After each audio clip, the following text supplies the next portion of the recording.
সুপ্রিয় ভ্রাতৃবৃন্দ ভগ্নীগণ, কথা একটু মনোযোগ দিয়ে শুনবেন। আবেগে কোনো কিছু করার নাম ইসলাম না।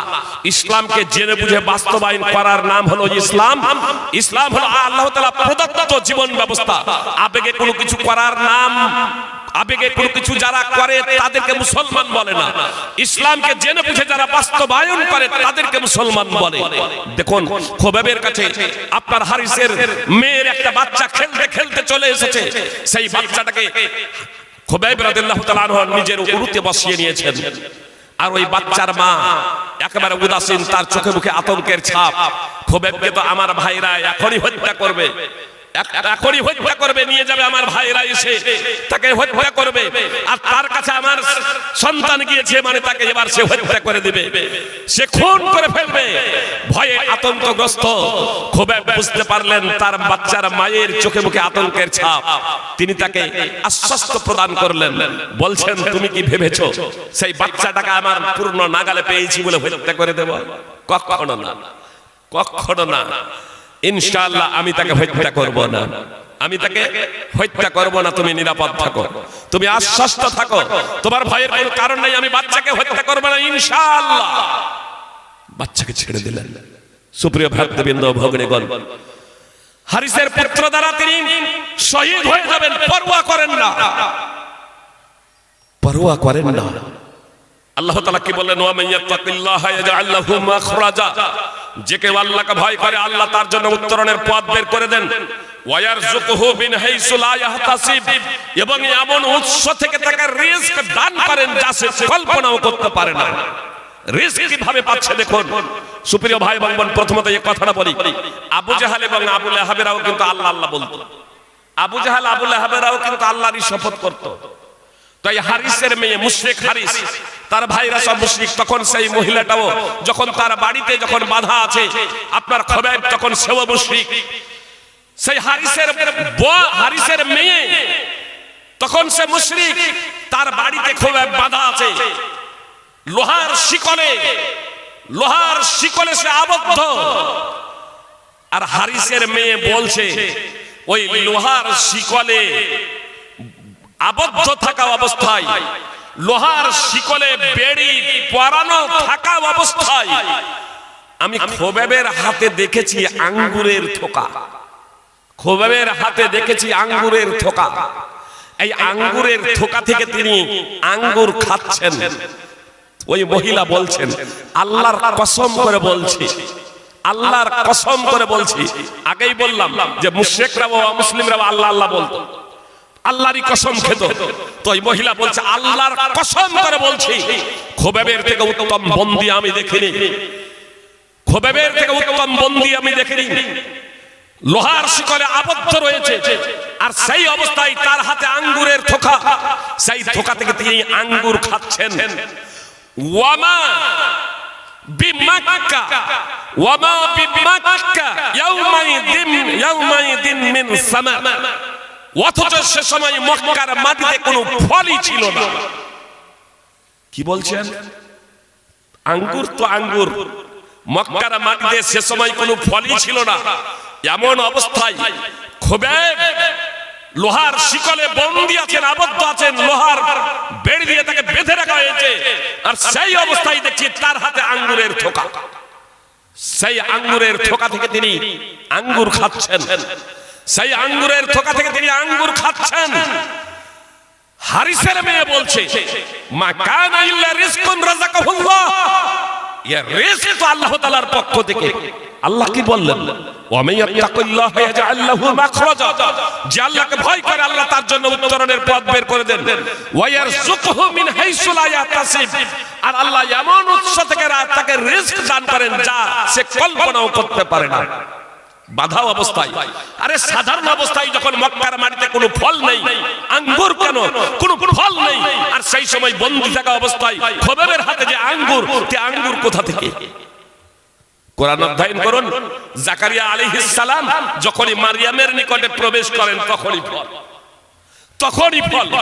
এ কোরআন বলছে, আর এই হাদিস, হারিসের মেয়ে বলছে যে আমি খোবাবের হাতে আঙ্গুরের থোকা দেখেছি, আর সেই সময় দেখেছি যখন তিনি লোহার শিকলে বন্দী, আর সেই সময় মক্কার মাটিতে কোনো ফলই ছিল না। এটা কোনো গাঁজাখড়ি গল্প না। সহিহ বুখারী উঠান হাদিস নম্বর 3045 এবং 4086, মুসনাদ আহমদ হাদিস নম্বর 8096। সুপ্রিয় ভাতৃবৃন্দ ও ভগ্নীগণ, যে কেউ আল্লাহ তাআলাকে ভয় করে আল্লাহ তাআলা তার উত্তরণের পথ বের করে দেন, এটা স্বাভাবিক। আপনারা অবগত আছেন ইব্রাহিম আলাইহিস সালাম ইয়াকুদা তার স্ত্রীকে নিয়ে এক জালেম অত্যাচারী বাদশার দেশে প্রবেশ করেছিলেন। ঘটনা খুব লম্বা, আমি শুধু একটা পয়েন্ট, ওই পয়েন্টটুকু বলবো যে আল্লাহকে ভয় করলে আল্লাহ কিভাবে মুক্তি দেন সেই কথাটা আমি আপনাদের সামনে ব্যাখ্যা করব।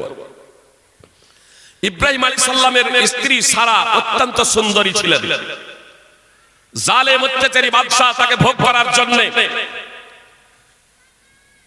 তার দিকে যখন এগিয়ে যাচ্ছে, সারা আলাইহিস সালাম ওযু করে নামাজে দাঁড়িয়ে গিয়েছেন আর বলছেন, আল্লাহুম্মা ইন কুনতু আমানতু বিল্লাহি ওয়া বিরাসূলিকা ওয়া হাসানতু ফারজি ইল্লা আলা যাওজি ফালা তুসাল্লিত আলাইয়াল কাফির।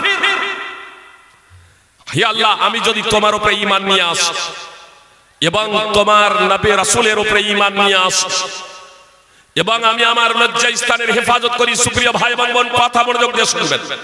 তিনি বলছেন, আমি যদি ইমানদার হই, আমি যদি মুসলমান হই, আর আমি যদি আমার লজ্জা স্থানের হেফাজত করে থাকি, তিনি বলছেন আমি আমার স্বামী ছাড়া যদি কারো জন্য আমার সতীত্বকে উন্মুক্ত না করি, আমার সতীত্বের হেফাজত যদি করি, আমার লজ্জা স্থানের যদি হেফাজত করে থাকি, আল্লাহ তুমি এই কাফেরকে আমার উপরে লাগু করো না, এই কাফেরকে তুমি আমার উপরে প্রভাব বিস্তার করতে দিও না। সঙ্গে সঙ্গে সেই জালেম বাদশা অজ্ঞান হয়ে মাটিতে পড়ে যাচ্ছে। সারা আল্লাহকে বলছে, হে আল্লাহ, হে যদি মারা যায় এই নির্জন ঘরে, যে ও বাদশা আছে আর আমি আর কেউ নেই, এই ঘরে যদি ও মারা যায় তাহলে লোকজনে বলবে এ সারা একে মেরে ফেলেছে, সারা মেরে ফেলেছে। আল্লাহ তাকে হুঁশ দাও। সে হুঁশ পেয়ে আবার ধরতে যায়, আবার অজ্ঞান হয়ে পড়ে যায়, আবার ধরতে যায়, আবার অজ্ঞান হয়ে পড়ে যায়। পরিশেষে সে বাদশা বুঝতে পারলো যে মেয়ে সাধারণ মেয়ে না, এ মেয়ে সাধারণ মেয়ে না। সুপ্রিয় ভাই এবং বোন, মেয়ে সাধারণই ছিল, মেয়ে সাধারণই ছিল, তাহলে ছিল ঈমানদার, তাহলে ছিল মুসলমান। সাধারণই ছিল মেয়ে, সাধারণই মেয়ে, সে কোন নবী ছিল না, নবীর অর্ধাঙ্গিনী ছিল, নবীর স্ত্রী ছিল, সাধারণ মেয়ে ছিল। সুপ্রিয় ভাতৃবৃন্দ ভগ্নীগণ, বাদশা শেষে হাজার, যাকে আপনারা হাজেরা বলে জানেন, ইসমাইল আলাইহিস সালামের মা, তাকে খাদেমা সেবিকা হিসেবে অর্পণ করে দিলেন, দান করে দিলেন। বাদশা তার ষড়যন্ত্রে সে বিফল হলো। একজন প্রকৃত ঈমানদারের কাছে আসলে সারা ছিলেন প্রকৃত ঈমানদার এবং খাঁটি মুসলিম। সহিহ বুখারী হাদিস নম্বর 2217। তারপরেও কেউ যদি বলেন যে আসলে সারা তো নবীর অর্ধাঙ্গিনী ছিলেন, রাসূলের অর্ধাঙ্গিনী ছিলেন, তাহলে আর একটি ঘটনা আপনাদের সামনে তুলে ধরি, তাহলে আপনাদের ঈমান আশা করি সতেজ হবে, যাদের ঈমান সুপ্ত অবস্থায় আছে। কথা একটু মনোযোগ দিয়ে শুনবেন সুপ্রিয় ভাই এবং বোন। এই ঘটনা আপনাদের অনেকের কাছ থেকে আপনারা শুনেছেন। জুরেজের ঘটনা আপনারা জানেন।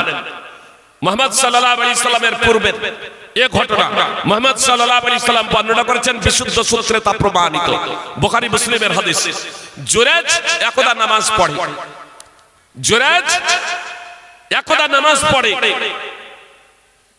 তার মা তাকে ডাক দেয়।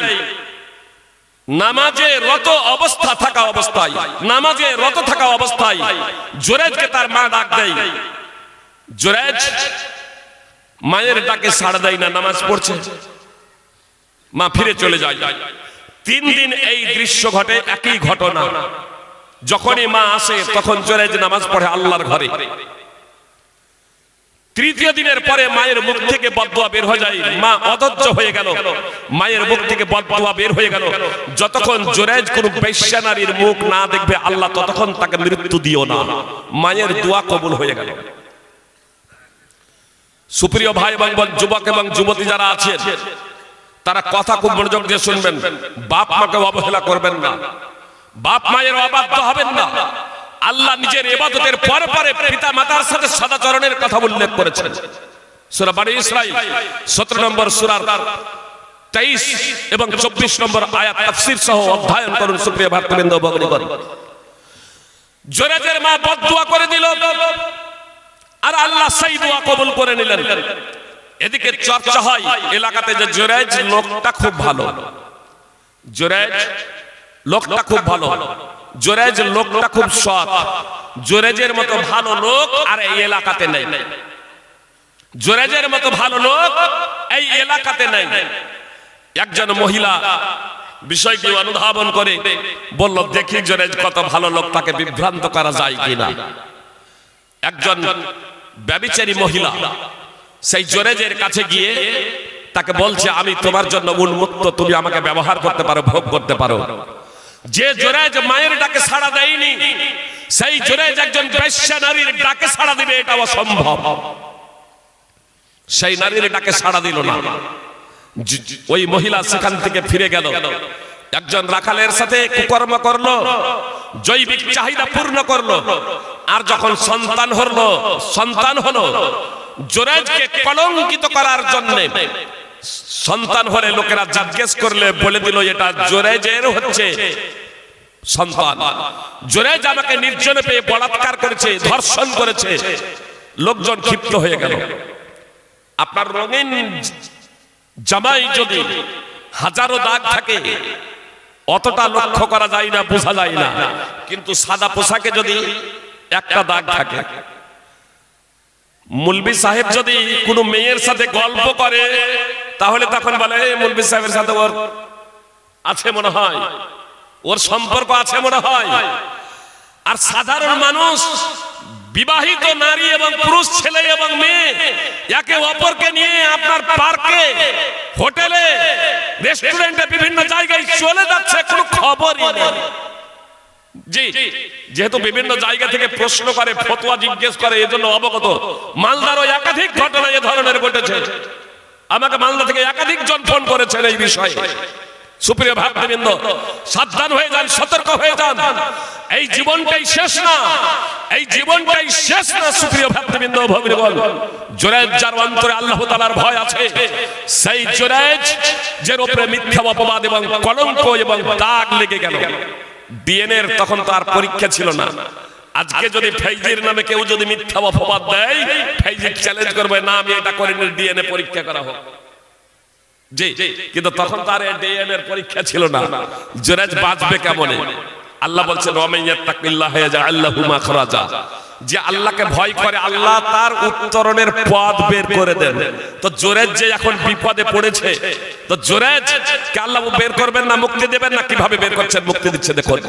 জোরেজ যে উপরে যখন ওই মহিলা মিথ্যা অপবাদ দিল, এলাকার লোকজন জোরেজকে টেনে হেঁচড়ে আল্লাহর ঘর থেকে নিয়ে এলো এবং আল্লাহর ঘরও ভেঙে চূর্ণ বিচূর্ণ করে দিল।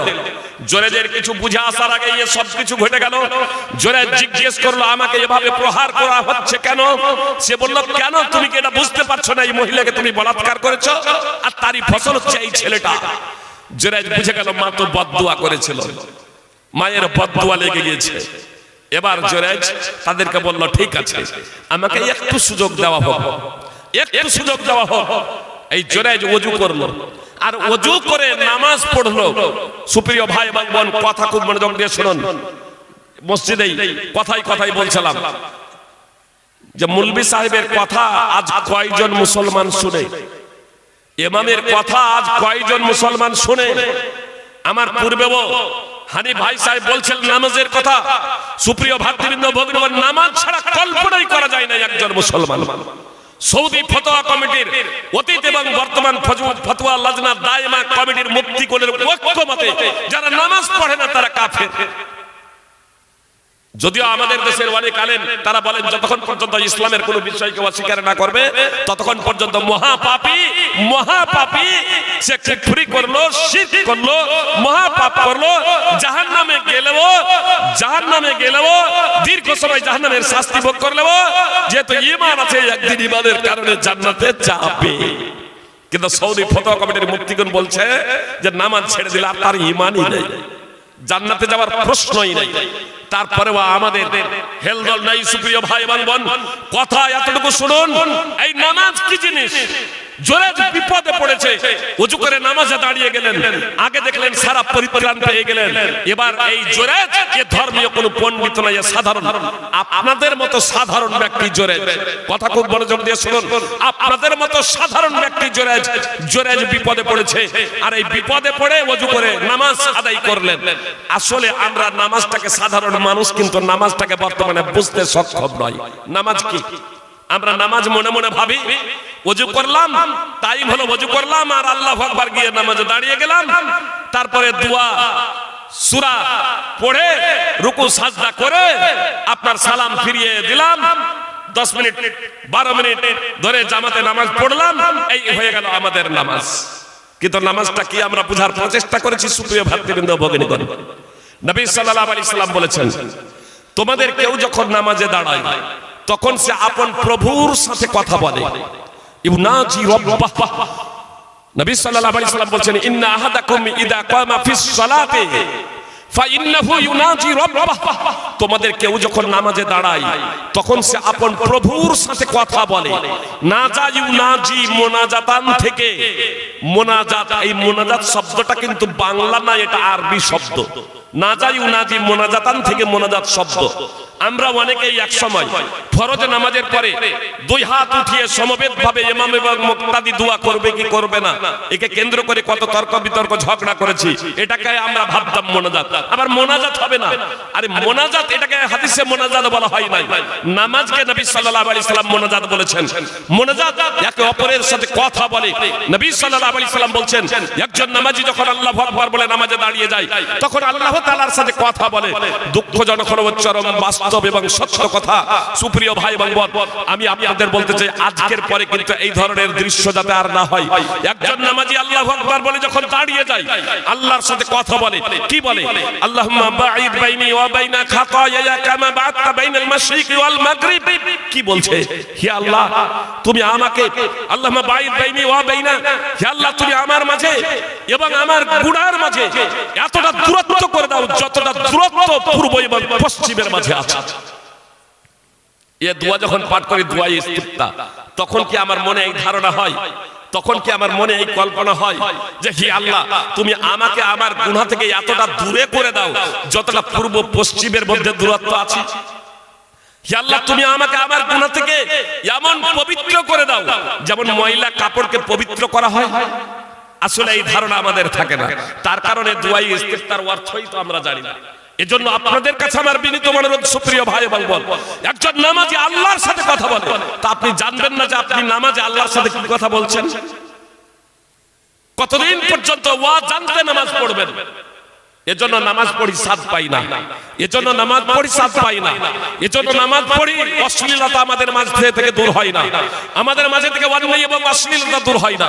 আমরা নামাজ পড়ি প্রকৃত শান্তি পাই না, আমরা নামাজ পড়ি আল্লাহর রহমত আমাদের উপরে বর্ষিত হয় না। তার কারণ আমরা ওই প্রচলিত এবং প্রথাগত ভাবে নামাজ পড়ি। একজন নামাজি যে আল্লাহর সাথে কথা বলে, এই বিষয়টা আমরা ভুলেই গিয়েছি সুপ্রিয় ভাই এবং বোন। এজন্য আপনাদের কাছে আমার বিনীত অনুরোধ যে আপনারা প্রত্যেকেই বাংলায় বইপত্র বের হয়ে গেছে, অনেক বইপত্র বের হয়ে গেছে।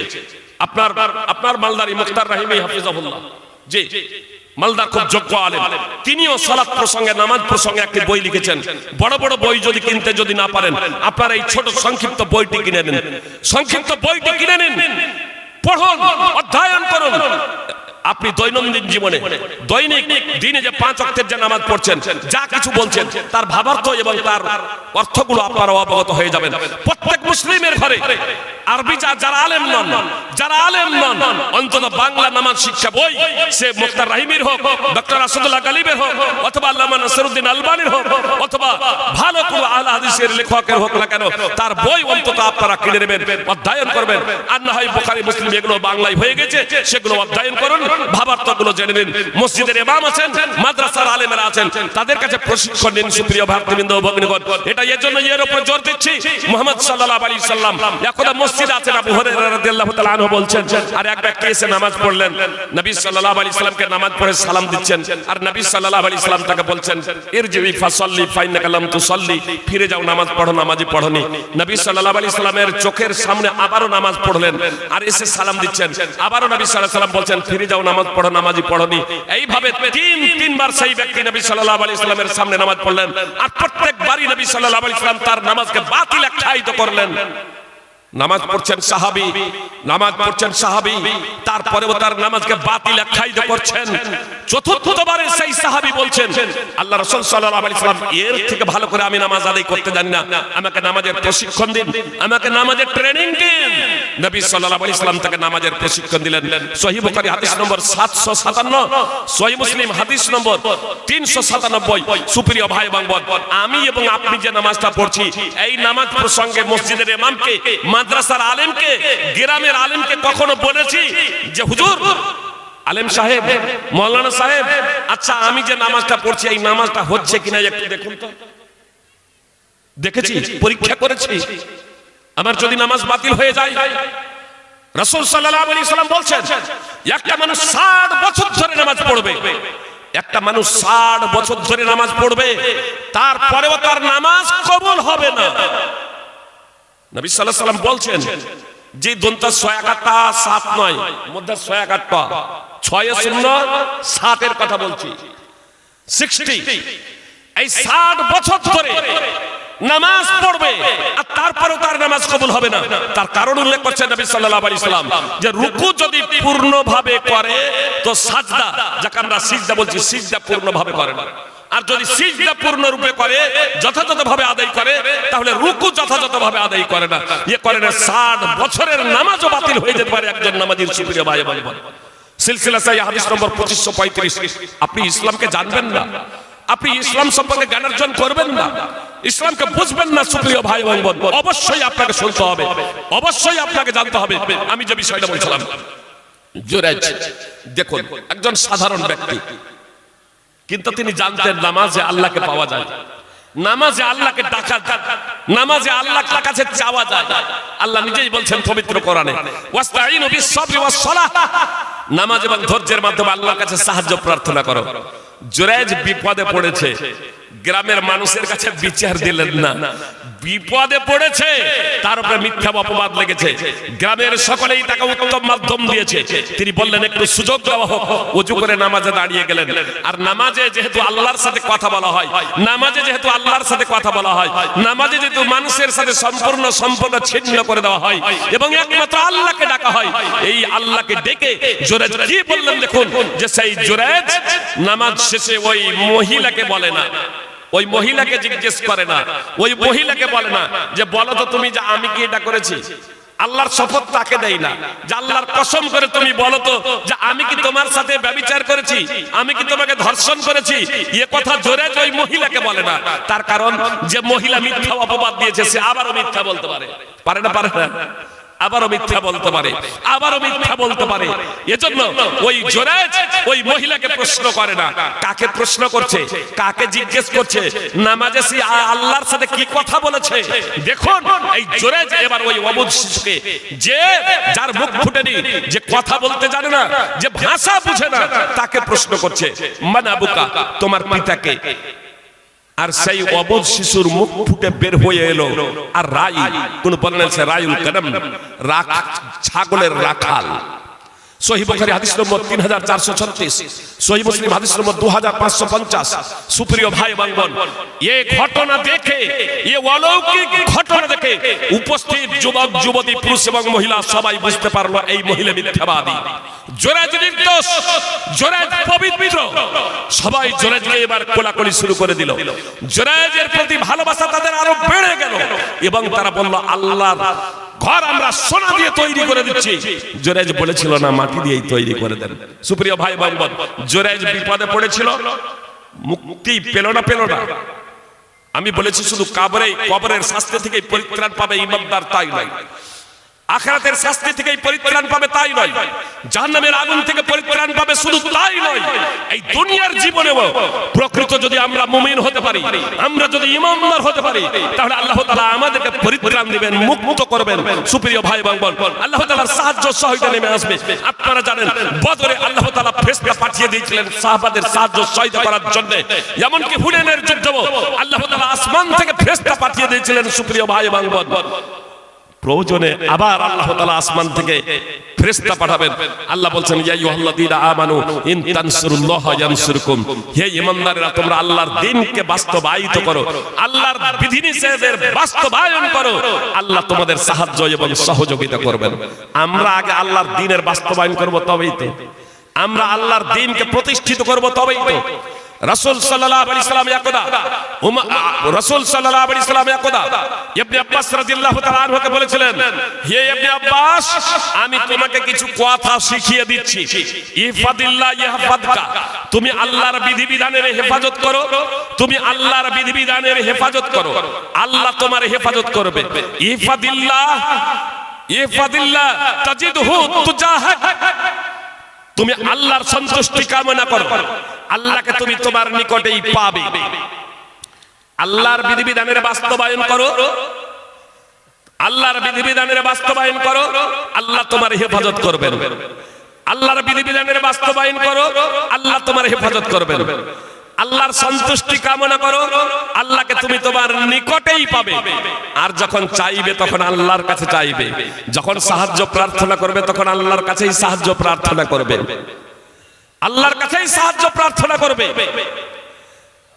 নবী সাল্লাল্লাহু আলাইহি সাল্লাম বলছেন, জেনে রাখো, ইলামু, জেনে রাখো, উম্মতের সকলে সমবেত হয়ে যদি তোমার এমন কোন ক্ষতি করব মনে করে যা তোমার মুকদ্দারে লেখা নাই, যা তোমার ললাটে লেখা নাই, যা তোমার কপালে লেখা নাই, ভাগ্যে লেখা নাই, তাহলে ক্ষতি করতে পারবে না। উম্মতের সকলে মিলেও তোমার ক্ষতি করতে পারবে না বিন্দু মাত্র, যা তোমার কপালে লেখা নাই, পারবে না। আর যা তোমার কপালে লেখা নাই, ভাগ্যে লেখা নাই, উম্মতের সকলে একত্রিত হয়েও তা বিন্দু মাত্র তা উপকার করতে পারবে না। সুপ্রিয় ভাতৃবৃন্দ, কথা মনোযোগ দিয়ে শুনুন। সুনানে তিরমিজির হাদিস, হাদিস নম্বর 2516, নবী সাল্লাল্লাহু আলাইহি সাল্লাম বলছেন, রুফিয়াতিল আকলাম, রুফিয়াতিল আকলাম, কলম উঠিয়ে নেওয়া হয়েছে, এবং পাণ্ডুলিপি, কলম শুকিয়ে গিয়েছে এবং পাণ্ডুলিপি উঠিয়ে নেওয়া হয়েছে, পাণ্ডুলিপি উঠিয়ে নেওয়া, কলম উঠিয়ে নেওয়া হয়েছে। সুপ্রিয় ভাতৃবৃন্দ, ভগ্নীগণ, আল্লাহর বিধিবিধানের যদি হেফাজত যদি করা হয়, তাহলে আল্লাহ তাআলা হেফাজত এবং সংরক্ষণ করবেন, এই কথা স্পষ্টভাবে বলে দিলেন।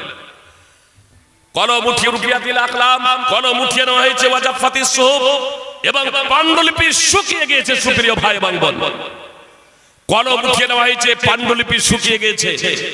আজকে এই মুহূর্তে আমি যে বক্তব্য রাখব আপনারা শুনবেন, এটাও কিন্তু লেখা আছে, এটাও কিন্তু লেখা আছে আমার আপনার শুধু সৃষ্টির পূর্বেই নয়। নবী সাল্লাল্লাহু আলাইহি সাল্লাম বলছেন, আসমান জমিন সৃষ্টিরও 50,000 বছর আগে আল্লাহ তাআলা লিখে রেখেছেন।